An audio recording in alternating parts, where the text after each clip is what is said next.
ನಾನು ಯಾವಾಗಲೂ ನನ್ನ ಸಂಡೇನ ತುಂಬ ಪ್ರೊಡಕ್ಟಿವ್ ಆಗಿ ಇಟ್ಕೋಬೇಕು ಅಂತ ಅನ್ಕೋತಾ ಇರ್ತೀನಿ. ಇವತ್ತು ಮಹಿಮಾನೇ ನಮ್ಮ ಮನೆಗೆ ಬಂದರು.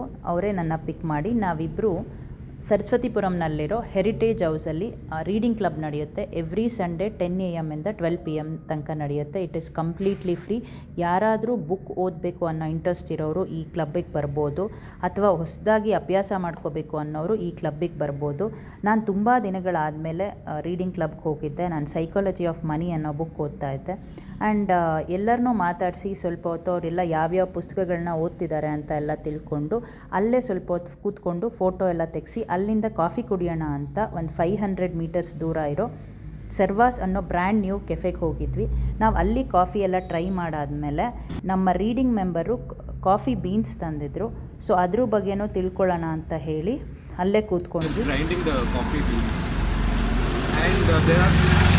ಸೊ ಎಲ್ಲರೂ ಆಲ್ಮೋಸ್ಟ್ ಗ್ರೈಂಡ್ ಮಾಡಿದ್ವಿ ಆ್ಯಂಡ್ ಫಿಲ್ಟ್ರೇಷನ್ನು ಅದ್ರ ಪ್ರೋಸೆಸ್ ಎಲ್ಲ ತೋರಿಸ್ತಿದ್ರು. ಆ್ಯಂಡ್ ನಾನು ಈ ರೀಲ್ ಮಾಡ್ತಿರೋ ಉದ್ದೇಶ ಏನು ಅಂದರೆ, ಸಂಡೇ ಅಂದರೆ ಬರೀ ರೆಸ್ಟು, ಬರೀ ಇನ್ಸ್ಟಾಗ್ರಾಮ್ ರೀಲ್ನ ಸ್ಕ್ರಾಲ್ ಮಾಡಬೇಕು ಅಂತಲ್ಲ. ಸಂಡೇ ನೀವು ಎಷ್ಟೋ ಪೆಂಡಿಂಗ್ ಕೆಲಸಗಳನ್ನ ಬಿಟ್ಟಿರ್ಬೋದು, ನಿಮ್ದು ಯಾವುದೋ ಹವ್ಯಾಸಗಳು ಪೆಂಡಿಂಗಲ್ಲಿರ್ಬೋದು, ಮಾಡಬೇಕು ಅಂತ ಅಂದ್ಕೊಂಡು ಡ್ಯಾನ್ಸೋ, ಸಂಗೀತನೋ, ಓದೋದು ಏನಾದರೂ ಇರ್ಬೋದು, ಅಟ್ಲೀಸ್ಟ್ ಕ್ಲೀನಿಂಗ್ ಇರ್ಬೋದು, ಇದನ್ನೆಲ್ಲ ಮಾಡ್ಕೊಳ್ಳಿ ಅಂತ ಹೇಳ್ತಾ ನಮಗೆ ನಾವು ಬ್ರೀವ್ ಮಾಡಿದ ಕಾಫಿ ಕುಡ್ಕೊಂಡು ಮನೆ ಕಡೆ ಹೊರಟ್ವಿ. ಇದಾಗಿತ್ತು ನನ್ನ